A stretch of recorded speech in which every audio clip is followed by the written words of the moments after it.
I am Ferdinand Marcos, and I am the President of the Republic of the Philippines.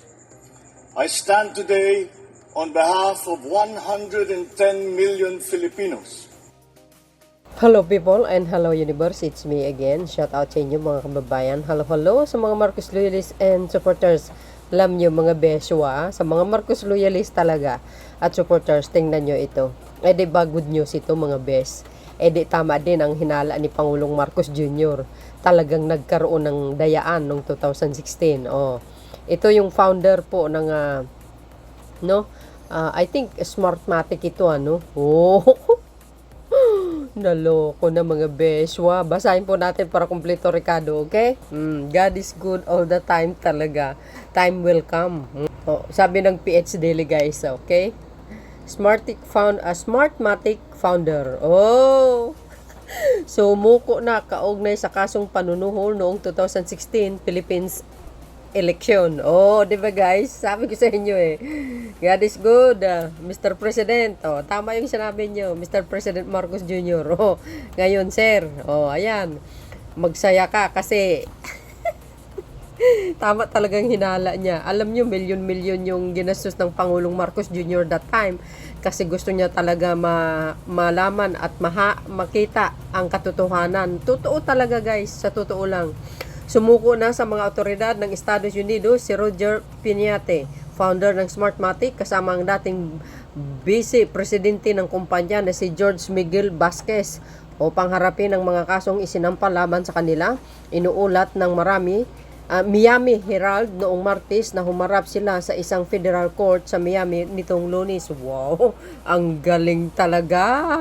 Ang galing talaga ang ang nagpo-push na para mahanap at malaman at makulong yung mga nasa likuran nitong pandaraya nung 2016. Ay, sus nako, galing talaga ng intel nitong mama na ito.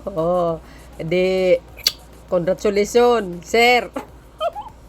So, anyway guys, tuloy. Ayan ay sinasabi natin, Iba talaga ang matalino. Sabi ko sa inyo gumagalaw yan ng palihim. Naks naman. Ang dalawa ay kabilang sa 4 na kinasuhan ng isang federal grand jury noong nakaraang linggo dahil sa umano'y kasong panunuhol at money laundering na may kaugnay sa halalan ng Pilipinas noong 2016. Di ba? Alam po natin not only the Pangulong Marcos Jr. that time, but the other official of course na lumalaban nung eleksyon na yun. Siguro talagang dinaya sila. And of course, mga kababayan, iba talaga pag ang Diyos ay kumilos. Sabi ko sa inyo, hindi talaga magtatagumpay ang mga gumagawa ng kasamaan. Ayan tuloy. Kasama rin kinasuhan si dating Commission on Election, COMELEC Chairman Andres Bautista at Eli Moreno, dating Vice Presidente ng Smartmatic Global Services Unit at General Manager ng Smartmatic Philippines. See? Ang pinaka gusto ko dito na makita, yung maipasok sa kulungan, ito si yung dating Commission on Election, yung si Chairman Andres Bautista. Ito kasi number 1 para sa akin Ito ang may salarin talaga. Grabe ito para malaman po natin. Ang totoo talagang Vice Presidente si Pangulong Marcos Jr. Sa totoo lang, alam po natin umpisa pa lang ng count votes talagang bumulusok at siya po ang nangunguna. Tapos nung last 2 minute na kamukat-mukat mo iba nanalo, hindi kayo naloka. See? Tingnan nyo kung paano nila sinabutahe si Pangulong Marcos Jr. nung that time, mga kababayan. Tuloy. Sabi po dito guys, pinayagang magpiyansa si Piñate ng $8.5 million. Ang laki. Habang si Vasquez ay nakapagpiyansa ng $1 million. See? Di nagkapera pa ang guys, Miami Court pa. Pero hindi pa tapos yung kaso. Hindi pa nakakapag-apela ng plea si Piñate habang si Vasquez ay nag-plead ng not guilty. See?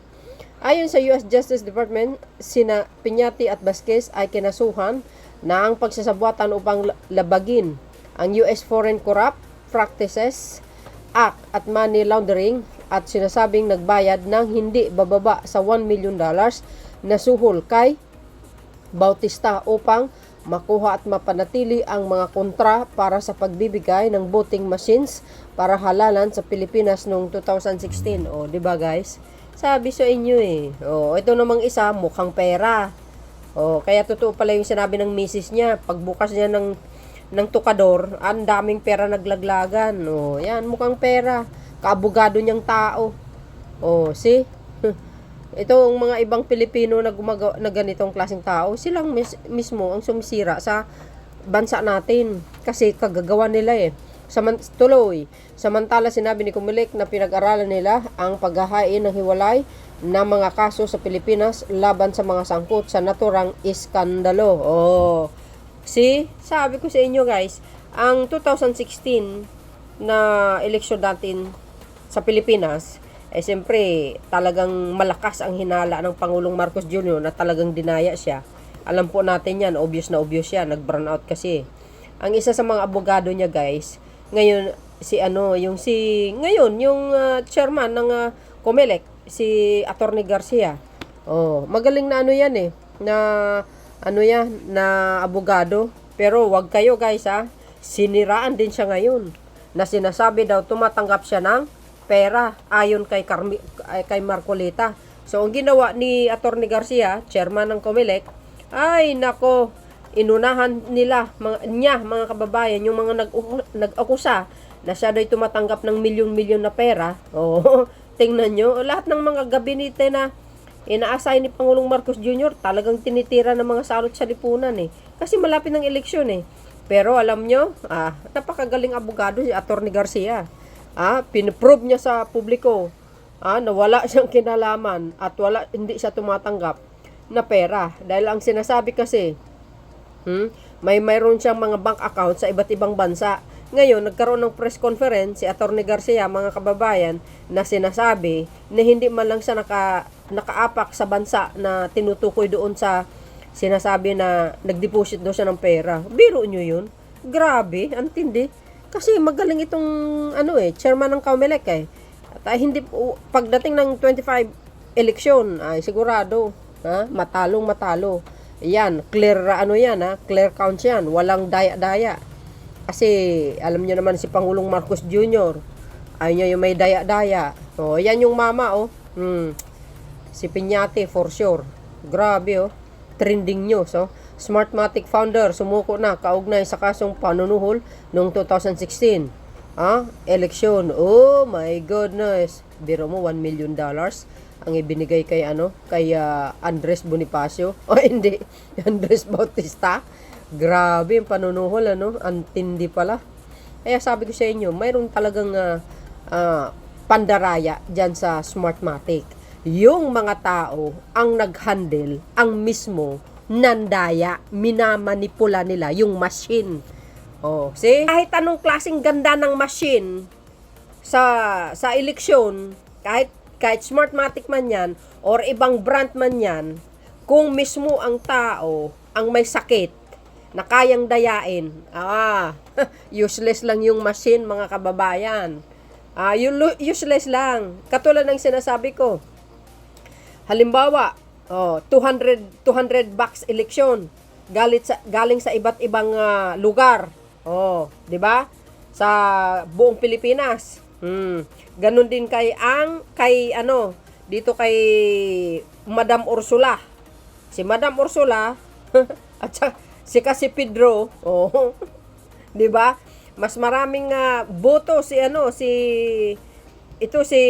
Pedro kumpara kay Ursula. So, ang ginawa ng mga tao na ito, kaya nilang bawasan yan, mga kababayan. Yung box ni Pedro, tanggalan nila ng 5 box or 10 box na eleksyon galing sa iba't ibang probinsya. Wala na, talo na talaga. For sure yan. Ganun lang kasimple, madali lang mandaya. Kung talagang nagkaroon ng sabwatan sa Comelec noong 2016. Yun, napakasimple lang yung iniisip ko, Sabi ko nga, ang machine, kahit gaano kaganda yan, maganda ang pagkagawa, At may testing 'yan, 'di ba? Bago aprobahan ng COMELEC, itong mga machine na ito. Siyempre may testing 'yan. So makita mo doon very clear. Maganda ang pagluwal niya ng mga papel. Tama, eksakto. Oh, kahit gaano kaganda ang machine, katulad ng Smartmatic or other brands pa, kung ang problema dito guys, yung mga nag-handle, yung mga humahawak tulad ni Mr. Bautista. Oh, like for example, ganito lang yun eh. Pagdating sa COMELEC, nakikita na nila medyo bumulusok na yung kalaban. Bumulusok na si Pangulong Marcos Jr. Tapos, halimbawa lang ito guys bumulusok na yung niya, yung kanyang boat. Kitang-kita na. Tapos medyo ito si Madam Ursula. Yung boats niya nahuhuli. Nahuhuli siya. Kasi kitang-kita doon natalo na talaga siya. So ang ginawa ng mga tao na ito, mga kababayan, yung mga humawak na yan, ang gagawin nila, tatanggalin nila yung mga 10 boxes na election box, galing sa iba't ibang probinsya. Tanggalin nila ng 10 yun. Ilalagay na nila sa isang tabi. At tanggalin ang laman, pwede nilang sunugin or itatapon kung saan, hindi natin alam. For sure, susunugin yun. Yung laman ng 10 box election galing sa iba't ibang probinsya, yun po ay kay Pangulong Marcos Jr. See? Pag tinanggal na yun, yung 10 na yun, wala na, talo na talaga si Pangulo. Siyempre, nagkaroon ng burnout. Sinong nanalo? Di si Ursula. Ganun lang yun eh. Yun po ang pananaw ko dyan. So yun guys, the good news for everybody. Ito, nagtagumpay talaga si Pangulong Marcos Jr. Talagang malakas ang radar niya na talagang may pandaraya na nangyari noong 2016. Ano yan, ngayon, hindi nga kayo. Pero ang gusto ko makita ito, maghimas rehas ito si Bautista talaga. Kaya abangan po natin ang mga resulta niyan. Kaya pala, ang dami niya palang pera. Yumaman kaya yan. Kaya nagtago. Alam niya na, kaya nagtago yan kasi alam niya na alam niya na talaga. Ang maaring mangyayari sa kanya, biro mong suhol niya. $1 million, mga kababayan. Equivalent to Philippine money. I-times nyo yan, tingnan nyo. Ang laki niyan, mga bes. 1 million dollars. Tulad ito, ayan, tingnan nyo yan, $1 million na suhol kay Bautista upang makuha at mapanatili ang kontrata para sa pagbibigay ng voting machine para sa halalan sa Pilipinas noong 2016. Biro mo, 1 million. Magkano yan? So yun mga kababayan, ang aking pinaka-latest updates video. Dapat lang sana makulong ng tuluyan itong mga ito. Mga salarin talaga. Kahit hindi siguro sa Pilipinas, siguro sa ibang bansa mayroon din. Ginagawa itong mga to. So yun guys, see you again on my next upload video. Bye. And babus, God bless Philippines. Anong kapalagayan nyo? Ako?